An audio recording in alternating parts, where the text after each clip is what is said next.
Quer duplicar o valor da sua assinatura? Agora assinar o Observador dá acesso a todos os conteúdos e benefícios e ainda há uma anuidade ACP Bronze grátis. Terá vantagens que vão desde plano de saúde gratuito a descontos em combustível. Esta é uma assinatura que vale por duas. Assine hoje em observador.pt com 45% de desconto. Rádio Observador.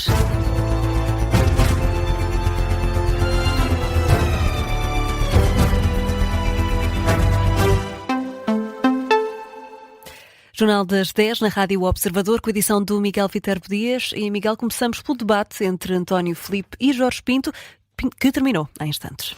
Um debate que colocou várias diferenças em cima da mesa sobre a posição quanto à guerra na Ucrânia, com Jorge Pinto a acusar António Filipe de brincar com situações graves e com a posição de Vladimir Putin. Eu não faria, como o António Filipe fez, piadas ou ironizar com o levar o Vladimir Putin ao Tribunal Penal Internacional. E sabe porquê? Precisamente porque eu acho que Vladimir Putin tem de ir ao Tribunal Penal Internacional. Porque alguém que é responsável... Não, ironizou no Twitter, podemos depois ver isso. Aquilo que é muito claro é que quem é responsável pelo rapto de dezenas de milhares de crianças na Ucrânia tem de ir ao Tribunal Penal Internacional. Putin tem de ir ao Tribunal Penal Internacional, a pergunta é concreta. Mas sabe porquê que não há duplicidade de critérios? Porque da mesmíssima maneira que eu defendo isto para Putin, eu defendo que Netanyahu e todos os responsáveis pelo genocídio em Gaza sejam também eles julgados no Tribunal Penal Internacional. Jorge Pinto, candidato apoiado pelo LIVRE, a criticar a posição de António Filipe e do PCP sobre o conflito na Ucrânia.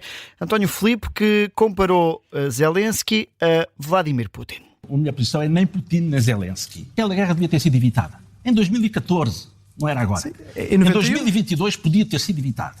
Qual foi a posição da União Europeia? Não, é preciso derrotar a Rússia a todo custo, até o último ucraniano. Foi essa a posição. É essa a posição que o Jorge Pinto tem vindo sempre a defender. Estender uma passadeira vermelha ao Sr. Zelensky, talvez se arrependa daqui a uns tempos, não é? Mas a posição que eu sempre defendi foi que a guerra devia ter sido evitada, devia ter sido acabada, devia-se ter aproveitado a possibilidade aberta em Istambul logo em 2022 para acabar com a guerra. Foi o Sr. Boris Johnson que interveio para que isso não acontecesse. Eu quero é que a paz António Filipe é tão crítico de Putin como de Zelensky? Claramente, mas eu tenho alguma coisa a ver com Putin. António Filipe a justificar a posição sobre a guerra na Ucrânia, a dizer que Zelensky e Putin estão equiparados e que não defende nenhum nem outro, mas sim uma solução de paz, acusando também a Europa de não ter contribuído para essa solução de paz em 2022. São alguns dos destaques deste frente a frente entre dois candidatos à esquerda, um deles apoiado pelo PCP, outro pelo Partido Livre. E, Miguel, a Ministra da Saúde alerta que as próximas 8 semanas vão ser exigentes no SNS. Ana Paula Martins convocou uma conferência de imprensa para esta tarde para deixar um alerta sobre o aumento da epidemia da gripe em Portugal. Diz que as próximas 8 semanas vão ser muito exigentes, mas garante que os hospitais têm os planos de contingência já preparados. O desafio que enfrentamos é coletivo. Embora seja um fenómeno habitual todos os anos, este ano a gripe está a surgir mais cedo e com um potencial para um impacto maior do que em épocas anteriores. À medida que se aproxima a época festiva, um tempo de convívio e de proximidade entre famílias e amigos, é importante que todos mantenhamos uma atitude de calma e de responsabilidade. Esta semana há um fator de pressão adicional, a greve marcada para quinta-feira. A Ministra da Saúde diz que o Governo fez tudo o que pôde, do ponto de vista legal, para garantir os serviços mínimos. Esperamos que a greve, impacte o menos possível nestas situações de urgência, mas é algo que não lhe posso nem garantir nem confirmar. Isso agora vai naturalmente depender do que acontecer no dia da greve geral. Nós fizemos tudo o que estava ao nosso alcance.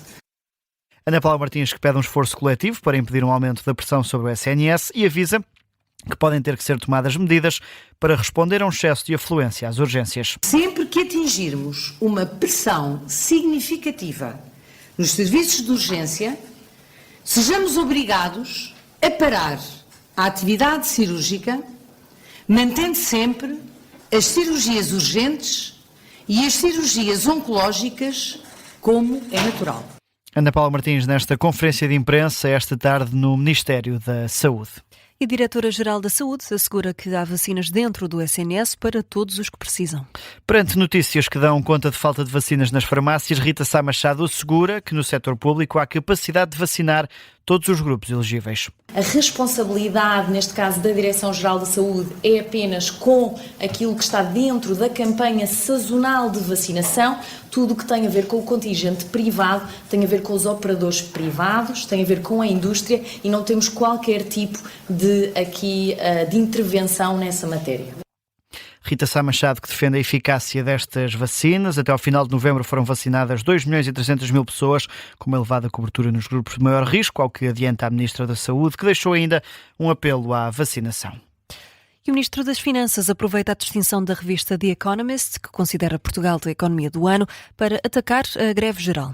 Joaquim Miranda Sarmento considera que não há motivos para insatisfação. Em entrevista à RTP, o Ministro das Finanças critica a CGTP e acusa a UGT de estar politicamente condicionada. A CGTP, conhecemos perfeitamente o seu alinhamento político e nunca participou em nenhum acordo de concertação social e, portanto, tem sempre uma posição contrária, seja o governo do PSD ou da AD ou até mesmo o governo dos socialistas. No caso da UGT, há de facto aqui uma condicionante política que é evidente aos olhos portugueses. Nós veremos o nível de adesão quinta-feira, não acho que isso seja significativo de insatisfação, pelo contrário, mesmo na administração pública. Ministro das Finanças em entrevista à RTP, poucos dias desta greve geral marcada para quinta-feira.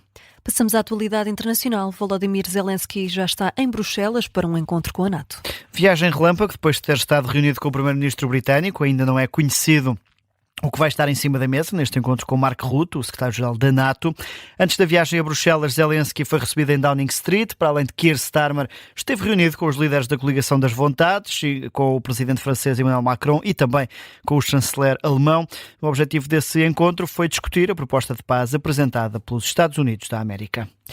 Na Síria, assinala-se um ano desde que caiu o regime de Bashar al-Assad e hoje, Miguel, decorre o terceiro dia de festejos. Em Damasco, milhares de pessoas têm saído à rua para mostrar a esperança de reconstrução do país. Estas celebrações estão a ser acompanhadas pelos enviados especiais do Observador João Porfírio e Cátia Bruno, que estiveram bem no centro da capital, Damasco. Estamos aqui na capital síria, Damasco, mais concretamente na Praça Uma Al-Aie. E o ambiente que se vive é de grande festa nesta celebração do primeiro aniversário desde o final da Guerra Civil e a queda dos al-Assad. O ambiente nas ruas, de facto, como eu dizia, é de imensa festa. Estão milhares de pessoas nas ruas, é uma grande multidão. Há foguetes a serem lançados, há canções como uma que diz és um sírio livre. E portanto é esse o espírito entre a maior parte das pessoas. Muitas bandeiras, a nova bandeira deste novo governo sírio, preta, branca e verde, em vez do vermelho do tempo dos Assad. Encontramos, por exemplo, cavaleiros. Falámos com um deles que disse que quis participar desta forma, trazendo o seu hobby, que é montar a cavalo, e ele dizia, é um dia muito feliz, é o fim de uma era, é isso que estamos aqui a celebrar, e dizia também que provavelmente ia ficar até amanhã de manhã. Por isso antecipa-se festa rija e os sírios vão continuar aqui na rua a celebrar este aniversário do final de uma guerra em que morreram mais de 500 mil de pessoas no espaço de 14 anos, um conflito que chegou ao fim há um ano e que se celebra esse final neste Dia da Libertação. A reportagem da editora internacional do Observador Cátia Bruno em Damasco, a capital da Síria. As celebrações devem continuar ainda durante todo o dia. Notícia de fecho do Jornal das 10.